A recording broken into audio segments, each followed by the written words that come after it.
আসল কথা, সিবিআইকে তোতা পাখি করে দেওয়া হয়েছে, সিবিআইকে দলীয় এজেন্সি করে দেওয়া হয়েছে পশ্চিমবাংলা সরকার এবং কেন্দ্রীয় সরকার।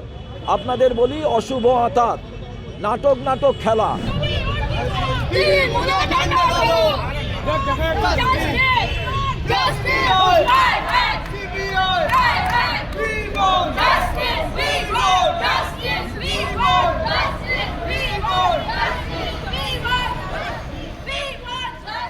আপনাকে আমি আজ একটা কথা বলি, যে মিনি বাসের লোন নেয়, যে দেখবেন বাড়ি করার জন্য লোন নেয়, ব্যাংক যদি টাকা শোধ না করতে পারে ব্যাংকে, ওই মিনি বাস টেনে নিয়ে চলে যায়, আর ৪২,০০০ কোটি টাকা ব্যাংকের টাকা মুকুব হয়ে গেল। কি কারণে হচ্ছে? ছোট যারা দোষ করেছে, বড় দোষ করেছে বিষয় নয়, মহিলাদের ওপরে আক্রমণ মানে সে ধনী লোক করুক, বড় লোক করুক, গরিব করুক, এটা বড় প্রশ্ন নয়, অন্যায়। তো আজকে জয়নগরের ব্যাপারে, কুলতলির ব্যাপারে, আজকে ফারাক্কার ব্যাপারে সাজা হয়েছে, তাকে আমি স্বাগত জানাই।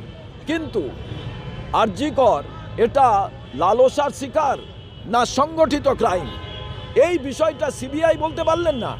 তার মানে ভারতবর্ষের ভেতরে যদি কোনো গুপ্তচর ঢোকে আর তারা কোনো অন্যায় করে সমস্ত এভিডেন্সকে লোপাট করে দেয়, তাহলে সিবিআই কি করতে আছে? আসল কথা, সিবিআইকে তোতা পাখি করে দেওয়া হয়েছে, সিবিআইকে দলীয় এজেন্সি করে দেওয়া হয়েছে। আর পশ্চিমবাংলার পুলিশ আর সিবিআই, পশ্চিমবাংলা সরকার এবং কেন্দ্রীয় সরকার, আপনাদের বলি অশুভ আঁতাত, নাটক খেলা। তাই বিজেপির যারা নাটক খেলা খেলতে চান না, তারা দয়া করে আসুন। আমার মনে হয় আপনাদের কাজ করার জায়গা কংগ্রেসের পতাকার তলে অন্যায়ের বিরুদ্ধে প্রতিবাদ করতে পারবেন, এটাই আমার আবেদন বাংলার শুভবুদ্ধি সম্পন্ন মানুষের কাছে, তৃণমূলের যারা সচেতনশীল মানুষ আছেন তাদের কাছে। এটা সত্যি বাংলার লজ্জা।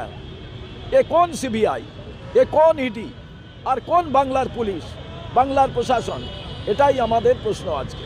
ভারতের বিচার ব্যবস্থার উপরে সাধারণ মানুষের আস্তে আস্থা। আমার কথা, কলকাতা হাইকোর্ট তারা চলে গেলেন একদল লোক সিবিআই চাওয়ার জন্য, যখন রাজ্য পুলিশ তাকে ইনভেস্টিগেশন করছে। পরিণামে কি দেখতে পেলাম? পরিণামে দেখতে পেলাম যে সিবিআই কেসটাকে নিয়ে আর কারুর কোথাও কিছু বলার মতো জায়গাই থাকলো না। এটা তো অশুভ সন্ধি, কিন্তু এটাকেই আপনারা ভাবুন শুভ সন্ধি। সেই কারণে আজকে শিক্ষা দপ্তরের লোকেরা যারা করাপশন করেছিল একে একে ছাড়া পাচ্ছে। আজকে অনুব্রত মণ্ডল, তিনিও ছাড়া পেয়ে গেলেন, এত নাকি অভিযোগ। তাহলে কোনটা ঠিক? আমার প্রশ্ন, এই সিবিআই, ইডি, কলকাতা পুলিশ, কোনটা ঠিক কোনটা বেঠিক? বাংলার মানুষ আগামী দিনে সিদ্ধান্ত নেবেন নির্বাচনের মধ্যে দিয়ে। কিন্তু নির্বাচনের সময়ও ওই একই ঘটনা।